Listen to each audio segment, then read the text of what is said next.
Hello, hello, welcome to Mindset to Results.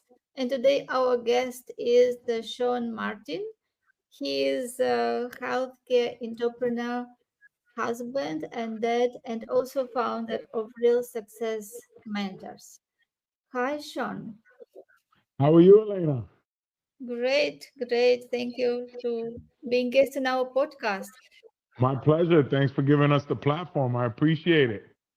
You're most welcome. I know that you have amazing story and I'm looking forward to sharing with it. And let's speak today about how important is belief in ourselves and belief in the vision which we can have, something that we want to achieve, something big which is beyond of our current reality, our former experience, but something that really we want to achieve, something big.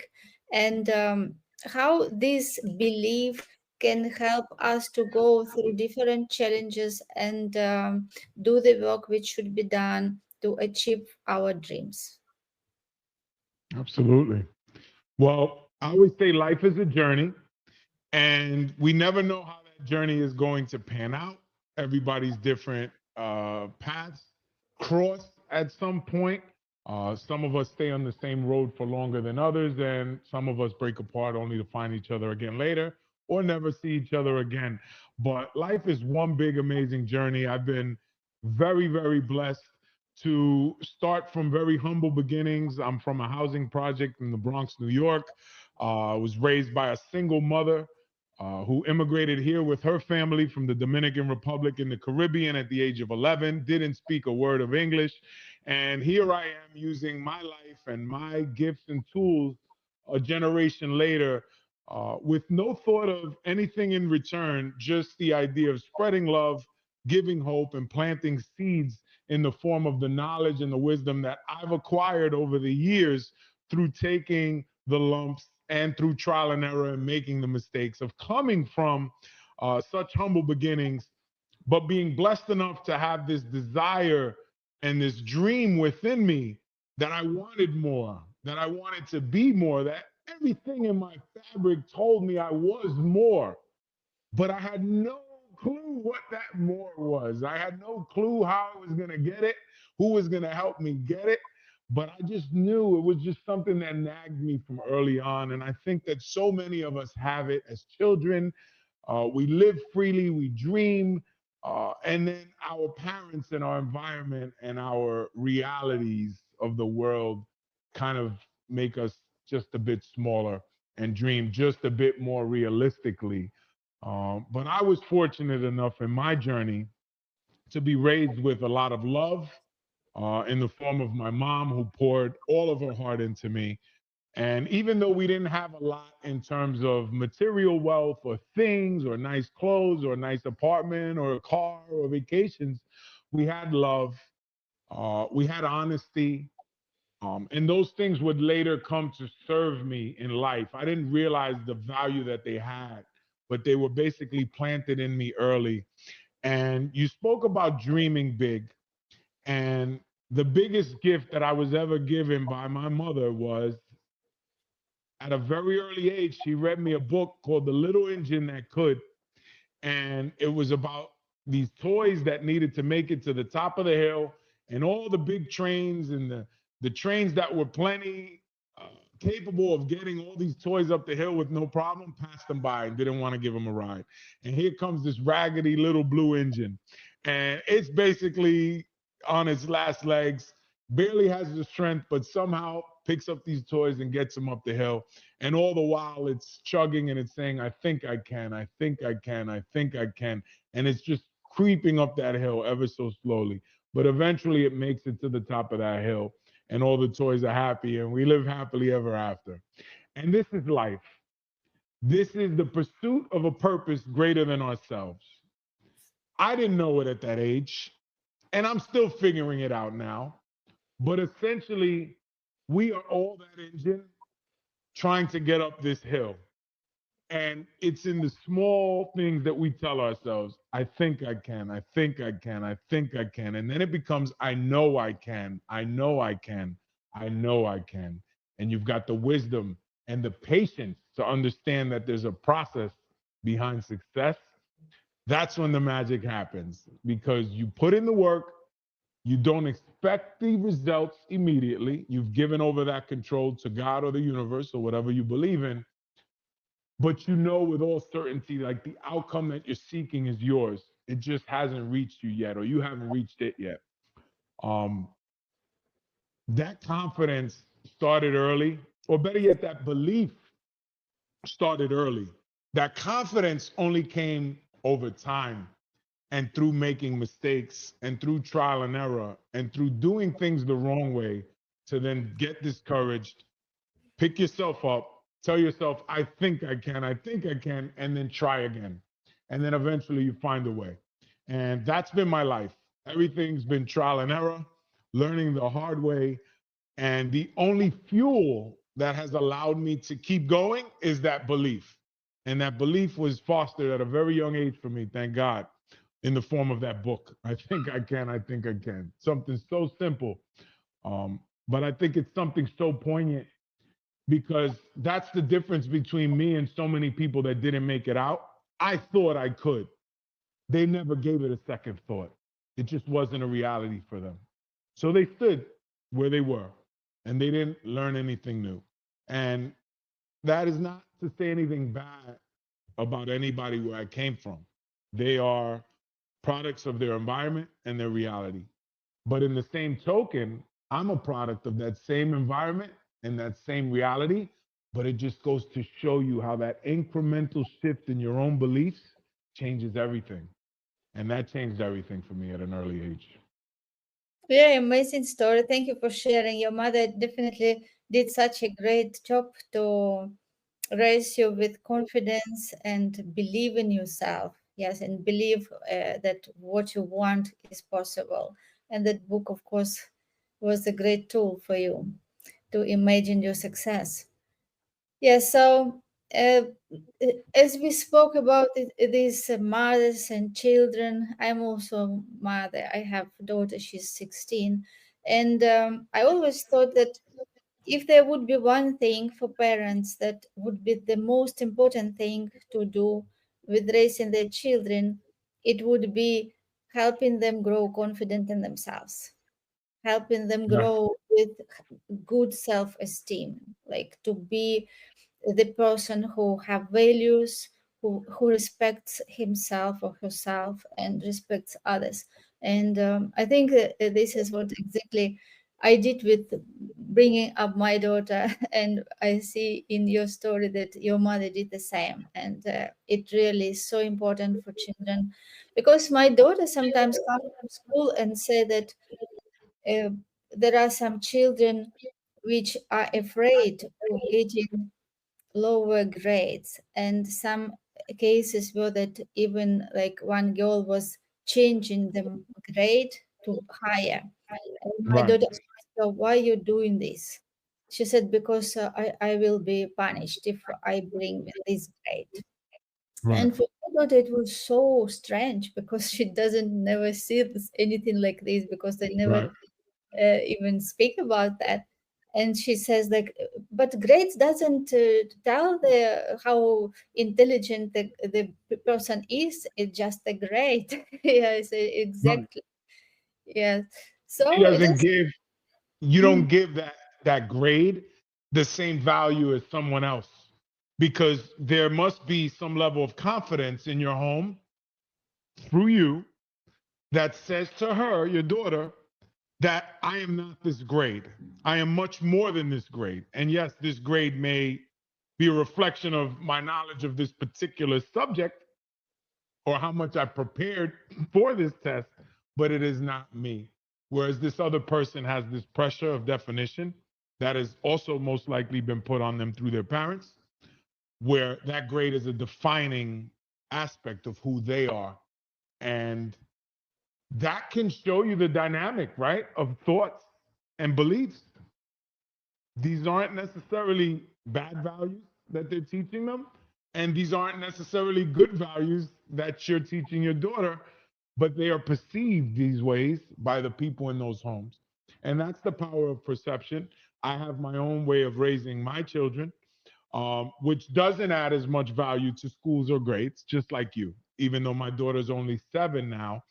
Um, and the reason being is the smartest people in school, that's not necessarily the goal for your daughter or for you or for me for that matter, but it may be for that other person that puts the pressure on their children to get that grade that says they're smarter than others.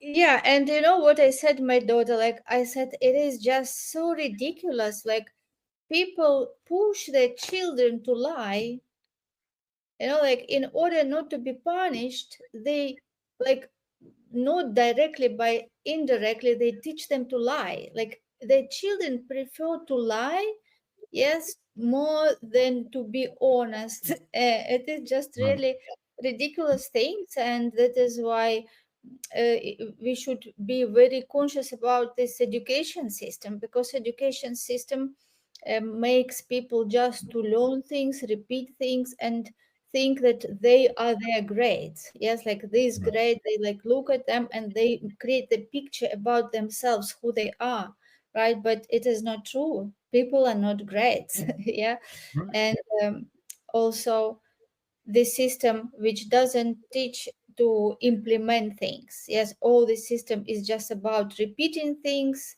Yes, like reading, repeating, and what children are getting grades for. But as you said, more people are very well educated and they're working like encyclopedia. But when it comes to implementing and to build business and creating something real, they're totally helpless. That's not their thing. So here's what I would say to the school system, because I just had this conversation with someone else, which is school is a babysitting program so that the parents can go to work. School isn't progressive, it's not learning new ways to teach you new things that are going to be implemented in the real world. It's a system that's been in place, at least here in the United States, for the better part of the last 100+ years, and it hasn't changed much because it is to train people to be employees. So I have my opinion of school, but I still send my daughter to school. And the reason being is I think there's a social component to it.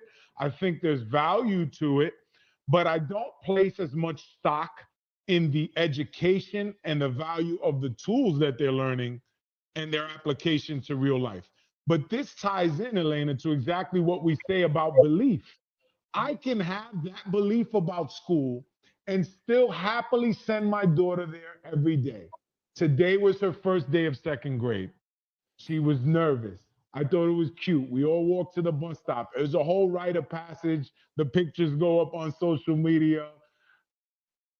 And I can say all that and still say, I don't believe that school is going to be the difference between my daughter being fulfilled and successful or not being fulfilled and successful.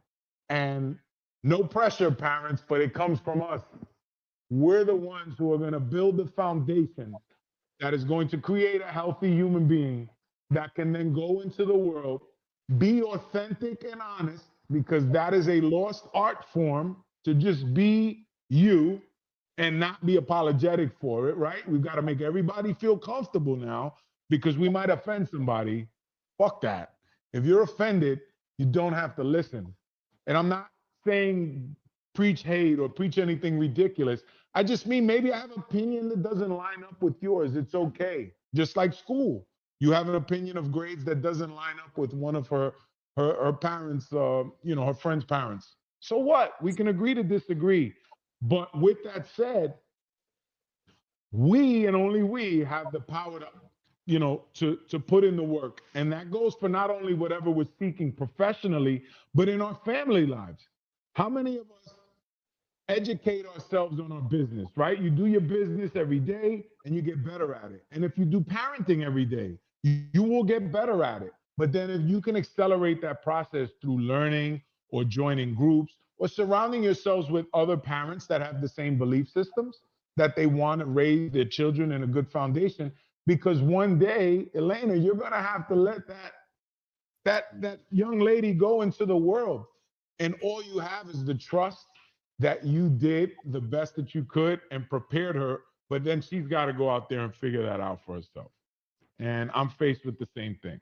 So, in order to have that confidence in yourself as a parent, you need to, develop it through making mistakes over the years and then correcting them. And also through educating yourself on how to be a better mom or a better listener or, you know, how to better that situation with a teenage daughter, which I'm sure is challenging no matter what country or culture, because that presents its own, its own challenges in and of itself.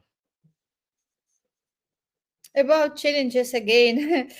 Like some parents say that teenagers has a problem, many challenges, and I believe that it is not problem with teenagers. If there is a problem, it is only with parents. Yeah, Awesome. so yeah, Perspective so is everything. yeah, so I don't have any problems with my daughter. We have amazing That's awesome. relations. Yeah, like I God bless. have no at all problems. Like our everyday, um, our relations become better and better because we discuss different spiritual things, mindset things, and my daughter is the most happiest. She says that I'm so happy that I have you as my mother, and I Oh, feel that's the beautiful. same. I saw I saw your whole face, your whole body changed, everything, because that emotion triggers that state of being in you. And that's something that I learned along the way to pick up on because I have it too. When we're talking about something that excites us, our body changes, our skin glows a little more, our color comes to our face. It's amazing how, if we can tie our desires into emotion, that's when we get the most fuel. That's when we can keep the motivation and turn it into discipline and consistency and chase down those things that we want to do. It's through through attaching emotion to the outcomes that we want. So, somewhere along the line, you determine that you are going to have this relationship with your daughter. You believe in your mind that having a teenage daughter is not a problem, it's a blessing. And guess what? That's exactly what you have because you viewed it that way. And without that view, just as without a belief, you don't accomplish that belief, that you don't share what you just shared with me, which is against what the majority of parents say about their teenage children. So God bless you. And that was a choice that you made to make that your life. Yeah, thank you. We are the best friends with my daughter. Yeah, and That the is same awesome. with my mother. Like my mother is my best friends, and my daughter also loves her grandma, and like we all are the best friends. So this is like our family tradition. So you're Yeah, passing down something that was taught to you. That's a beautiful thing. That's a beautiful thing. And I'm hoping to do the same because that's one of my goals is to create that kind of legacy within my family, which I haven't had. My mother taught me these valuable things, which I shared early in the episode, and those are invaluable. But there's also a lot of things that we can't share, discuss, or conversations we don't have because we're not aligned. We're not on that same spiritual level. So I've made it one of my missions in life to then create that legacy, which you just discussed, which is having a relationship with my children that is far different, stronger, and even more loving and productive and supportive than I had growing up. And it seems that your mother passed that down to you, and you therefore passed that down to your daughter. And that's what I'm looking to create for my life moving forward. But somebody along the line made a conscious decision to be that way in your family, and God bless them for it. And there's a famous speaker, Ed Milet. I'm not sure if you're familiar with Ed Milet. And he goes, you know, there's a family lineage, and then along comes the one. I'm the one. Because for generations before me, there were guys with my last name and women with my last name. But I'm going to be the one that history remembers. And the reason being is because I'm the one. I'm the one that came along and changed the entire line of Martins to come after me. And I did it consciously. Um, this is my future self talking to myself in this chair right now. And that is because I've already created that belief in my mind. Now I just have to put one foot in front of the other, keep showing up, and over time it'll be that way. And that's how not easy it is to create what you want in life, but that's the process. And it's not easy, but that's the process. It's to believe that you can, to envision what it looks like in as much detail as possible, attach emotion to it, and then just start to put in the work and then just let time pass. Keep putting in the work, and you'll get to what it is that you want. Yes, exactly. And I like to question what is considered to be logic, because people are so conditioned just accept the common ideas. Yes, like what is logically, what is like a rule, but we should question them, because sometimes there was a belief that the earth was flat and people were wondering how people don't fall down when they go like, oh, they think that if they go further they will just fall down from the earth, or they believe that everything is going round the earth, right? Like so many beliefs.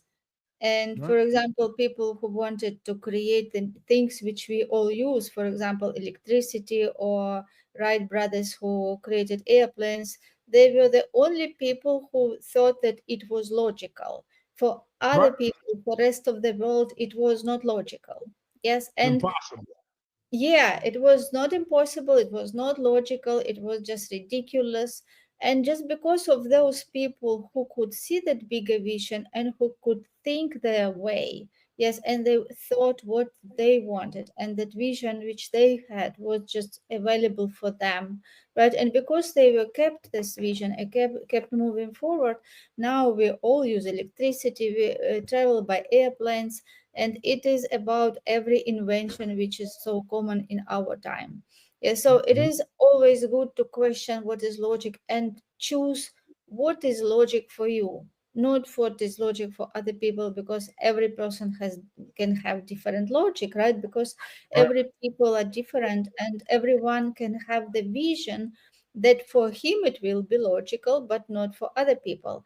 And that is why when people have, like, why it is important to bring children with that confidence. And today our topic, we're not supposed even to speak about children, but you see like how it just comes. Yeah, so why it should start from the childhood, that the parents should just focus whatever they do, just help children to grow confident, because this confidence and ability to make decision is another topic. Yes, like many parents want to protect their children and they just decide for them what to do, not to do, what to wear, what to eat. Yes, like everything they want to make for them the best, but at the end these children grow up and they are totally not able to make any decision for themselves, and they just continue asking others, what shall I do, what shall I do? Yes, because they didn't have that muscle to make the decisions on their own and see results and take responsibility. This is a very important process of the bringing up children. Yes, and if we help our children to make decisions, even if they're wrong, it's okay, because they have to create this practice to build this muscle, to take responsibility, to step into unknown, to take to see what is results of their decisions. And when they confident, then they can be strong to have their own opinion, they can be strong to be themselves and not depend on other people. And this is how they can also keep to see the vision which other people can even think ridiculous. Yes, and moving forward. And this is, I think, how people achieve their big dreams, when they believe it's in themselves first, then they think big, and when they are ready to do whatever it takes to make it real. I couldn't agree with you more. In terms of parenting, we're rescuing our children more than we can, and they only learn through mistakes like us. If you're a business owner, an entrepreneur, the most valuable thing you can do is fail, because you experience pain, which you look to avoid the next time around. And that's how you learn, that's how you grow. And, you mentioned belief. And you used some amazing examples of belief and how people's crazy dreams changed the world. The Wright brothers, um, you know, who are these fucking guys? Are they crazy? They're gonna It fly like is. a bird through the sky? That's ridiculous. There's a more modern example of the power of belief and how it affects us not only as individuals, because the Wright brothers then had to go test their theories and there was mathematics behind it, but the 4 minute marathon mile or the 4 minute mile that the human being is now able to run, even high school kids can run a 4 minute mile. Tens of thousands of people have ran a 4 minute mile. A 4 minute mile was not obtained until a guy named Roger Bannister came along, I believe in the 1950s, and ran the first 4 minute mile. Up to that point, everybody thought it was impossible. Roger Bannister did it. All of a sudden, everybody started doing it because one guy believed that it wasn't impossible, put in the work, made it happen. And then all of a sudden, tens of thousands of people over the next half a decade accomplished the same thing that 50 years earlier was impossible. And it's not because they invented a pair of shoes that made somebody run faster. Yeah, supplementation and workouts got better over the years, but it was the belief that they could actually do it. Because if you believe that something cannot be attained, no matter what you do, I don't care who you are. If you believe that it can't be done, you're going to go into that action thinking it can't be done, and you're not going to do all you can to accomplish what it is you set out to accomplish. So, belief is just a common thread here. And that spins back to the teenagers. They don't believe that they're capable of solving problems because they've had their parents come in and rescue them every time. So, yes, in order to believe, you've got to believe in yourself. And in order to believe in yourself, you got to fucking fail. There's no way around it. Because if you don't fail, you don't build the muscles up to give yourself the confidence to try again. You're just going to fail. You're going to revert to, I can't do it, so why try? And then you're going to give up and you're not going to try again. And that's what I think we're seeing in society more and more is the belief of why even try? Or you know what? Things need to change for us as opposed to us getting better to adjust to a situation. Um, but again, that's something that's beyond my control. And I always say, if you're a young person in this generation and you have any work ethic whatsoever, you have far less competition and you're going to go out there and kick some major ass. So don't discount your ability to go out there and accomplish great things. You've probably got less competition now than you've ever had in the past. So don't let older people tell you they had it harder or that your generation is lazy. Just look around you and realize it for yourself that you've got less opportunity, excuse me, you've got more opportunity because you've essentially got less stringent competition because of a mindset and a culture shift that's taken place in the last 20 or 30 years here, not only in this country, it sounds like, but around the world, because I'm hearing this from my colleagues and friends throughout the world. This isn't just an American problem. This is just a sign of the times. And I think a lot of it has to do with the instant gratification that came with technology and cell phones. And now people expect things much quicker. And that's just, it's not how success works. It never has, and it probably never will. Yeah, right. So as soon as we started speaking about children and these necessary qualities, something else came to my mind that I would like also to discuss.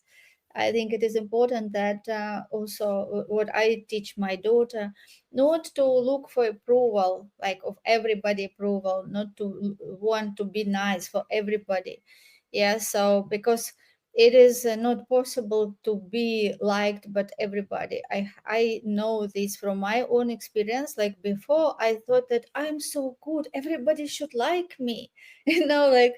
And in college, when I was like long ago, there was a psychology lesson and we had the test, and it was anonymous test. And then everybody like wrote like how many people like that person and who dislike, and it was about everybody. And when I found out that some people, it like became clear that some people didn't like me, I was so shocked. And I came to the teacher and asked, why they don't like me, like what did I do wrong? Like because I thought that I am like so good, how can somebody don't like me? And she, you know what she told me, and it was such a great lesson.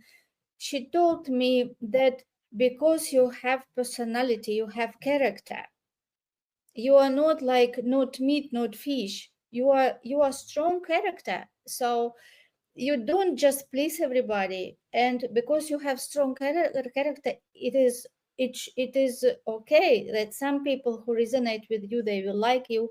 And this is who also like people who will share your vision, your values. And people who don't like it means that they just don't resonate, they have different values. And then it became such a good lesson for me, and this is what I remembered. And that I said, yes, right, I have to have my character, and I also don't like everybody, right? So, Right. and this is what I teach my daughter, that don't just want everybody to like you, just have your values, have your character, have your like boundaries. And people who will share with you the same values, they will be attracted to you. Yeah, good, do good things, be honest, yes, but know who you are. And those people who don't like you, you don't need their likes. Yes, just be Right. yourself. Yeah, and this is, I think, also related to what we just discussed, that if we help children to grow confident and have that self-esteem, that they don't need anybody to be to be happy. Yes, this is another thing that I teach my daughter, that you should be happy. You don't need anything from outside. Yes, happiness comes from inside, and this is how people communicate, not from the place that they need something from others, but from the place of love and abundance and having that happiness. This is very different level of communication, which I teach my daughter. That's awesome. Your daughter's definitely on her way to becoming an awesome human being, I'm sure. She's She's got some good she's got a great teacher. yeah, yeah. She says to me, I'm so lucky that I have you mentoring me. Like I have She mentor at is. She is. And that's, something so simple is what we can tell ourselves to be grateful. I am so fortunate that I have a mother who loves me. I am so fortunate. If she tells herself those things on a daily basis, it's hard to be grateful for something and angry or disappointed at the same time. Almost impossible, if not impossible. I think it's impossible. How could you be happy about something and be depressed at the same time? And I just started with my daughter. We got her gratitude journal. She's 7 years old, and she just started jotting down in her gratitude journal what she's grateful for. And those things look different. It may be her new crayons, it may be her new stuffy, her teddy bear, a Netflix show that she likes, her new friend she met in school today. It doesn't matter. The point is, if we can find the beauty in those little everyday things, that will lead us down the path to appreciating life and our purpose and our God-given, gift called life that much more. Yes, yes, exactly. And another thing, also, as we go to this discussion, also it is very important to respond. What I teach my daughter is that don't react. Yes, respond. And I teach her that most of people react. They just do something, like if they hear, like get information from their five senses, and they don't like, they just react. They tell something or act something, and they do it even faster than they think. Yes, because Right. this mental activity is something going on in our mind 24/7, and people don't realize that most of their think they don't, most of their life they don't think, they just acting on autopilot, relating to outside things just through their five senses. And what makes us the human, yes, like the highest form of creature on this planet, is ability to think and reason, yes, and Yes. having perception. So this is another thing which I teach you here, that like always respond, don't react. Take time, breathe. If it is something, a situation which you don't like, never react. Breathe, take pause, think how you can respond to the situation with respect, with honor, with your values, and then move forward. Absolutely. Absolutely. It reminds me of the old cliche, right? I don't know if you've ever heard this, but pretty popular is life is 90% or 10% what happens to you, 90% how you react to it. And I realize that now later in life, things that would have rocked my world to the core are now this passing things that happened to me. And within a matter of time, they move on and I keep going forward. But the mindset of 20 something year old me or teenage me, this was the end of the world. I couldn't fathom some of the problems that I have now, which I take in stride with no big deal. So, that's part of maturity. And um, unfortunately, age isn't always connected to maturity. We know plenty of people who have age and have very little maturity. And then we have people that are young and very mature. So, maturity um, can be attained through knowledge and having great mentors like yourself in the form of, your mom to your daughter and so on and so forth. Yes, so as we also wanted this episode to be helpful for entrepreneurs, and I'm sure that entrepreneurs, because most people have children, already got so much value from our conversation. So let's, before we wrap it up, let's speak a little bit about importance of setting big dreams, as big setting big goals, not just thinking what is possible, not just coming from our experience, what we did before, what we think we can do, but really going after audacious dreams. Even recently, I created the program, the 6D method, turn your desire into destiny, like the 6 steps formula for entrepreneurs to achieve their audacious goals, because I became so passionate about really helping people to see that there is so more than they can have, so more that they can do. Only when they create this bigger vision, yes, than what they have. Because if people don't do self development, if they don't understand that such big potential is in them, they will be just living life very average, yes, like just achieving something that they know how to achieve. And this is very sad, really, because we have such a potential. This is like having like a Lamborghini, yes, like a engine, and go with 30 miles per hour. Yes, like Right. have that cup on Every the. everybody has a Lamborghini engine in them. I love that analogy. Um, but we're driving 30 miles an hour. And that was my realization for a very long time. I had accomplished some level of success. I was extremely comfortable. I had wrote down all these things a decade prior. I achieved them all. And now I was kind of stuck. I didn't know what I wanted to do. I was unhappy. So without that purpose, that purpose that is greater than anything we can dream up for ourselves, that's God's plan. That's the universe's plan for us. And until we step into that, we are going to be faced with some level of unhappiness and not being fulfilled. Until we step into a purpose greater than ourselves, and that usually involves helping others, then we're going to be destined to repeat the same cycle of unknowingness, feeling like you're not enough, just cluelessness. You're just sitting in sadness and you don't know why. You have it all right on paper. You have a family, you have money, you have a business, whatever it is, and you're still unhappy.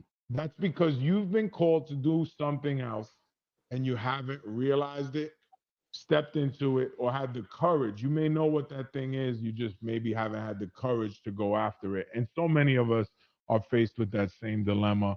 So, what I would say to the audience is simply dream big and write it down on paper. And I want you to do this exercise. I want you to take the dream that it is that you want to accomplish. Let's just say it's a financial dream. I want to make this much money in this amount of time. Whatever number comes to your head first, there's a chance that you're going to write a number that's smaller than that because the fearful side of you says that that number, I'm not worthy of it. So let's use $1 million in a year as an example. I'm going to make $1 million next year. If I have already come to the confidence to write that down, I need to do it with the certainty to know that I wasn't going to say 2 million or 3 million first and then chickened out and wrote 1 million. I'd rather you say I was going to make a half a million and then go bigger, go to a million. And that's how nefarious dream killers within our own minds are. You know that there's something you want to accomplish, and before you even write it down, your mind is telling you you're not worthy of that. Has anybody ever had that happen to them? Because I have. So use that exercise. Anytime you want something, get a pen and a piece of paper, get a notebook, start to write it down, and write down the first idea that came to mind, not the one that you thought was realistic. And that's how you start to dream big. And that's how you start to tell yourself to shut up and go after those big dreams. Because you're going to be the first person that tells you that you can't do it. But then you're going to start to blame other people because it's easier to blame other people for killing your dreams than yourself. But the truth is, we all our own worst dream killers. So the best way to stop that is to start writing it down, start putting one foot in front of the other, and just go for it. Yeah, yeah, this is such a great advice. And yeah, go for dreams which look not realistic. Yeah, because realistic is something that will keep you stuck, and you will not have that inside inspiration, that fuel, which will help you to overcome every challenges. If you just have realistic dreams, you will just go sidewalk and you will quit. That's why you have to have really big goals, something much beyond that you currently experience, that you even don't know how to achieve, but just come to from the place what you really want, and don't think about how. Make decision to make the first step and how it will show on the process. Absolutely. Yeah, because Absolutely. you can never connect the dots when you look forward. You can connect the dots when you look back. When you achieve that goal, then you look back and then you can connect the dots. When you look forward, you can never know. You make Right. the first step, one door opens, after that seven doors open. So you will never know what there will be seven doors, but you Right. will only know them when you open the first one. Yes, so the first is just to think what you really want, what will make your life fulfilled, that really what will make you happy, and of course what you can be, what value you can create. Because we always, if it is about money, yeah, like just a sample as Sean told about 1 million, yes, so what value you can provide. So not just thinking about money, but how valuable person you have to become to get to that level, to attract that money and Right. that value. Excellent. Yeah, so thank you so much, Sean, for being amazing guest. And we discussed so much, and we even spoke about our children and how important is to help them to grow confident. I'm sure that many who listen to us get so much value from this episode. So I wish you all the best and looking forward for our future episodes. Thank you so much, Elena. Have a wonderful day. I appreciate you giving me the platform and the time. Thank you so much. You're most welcome.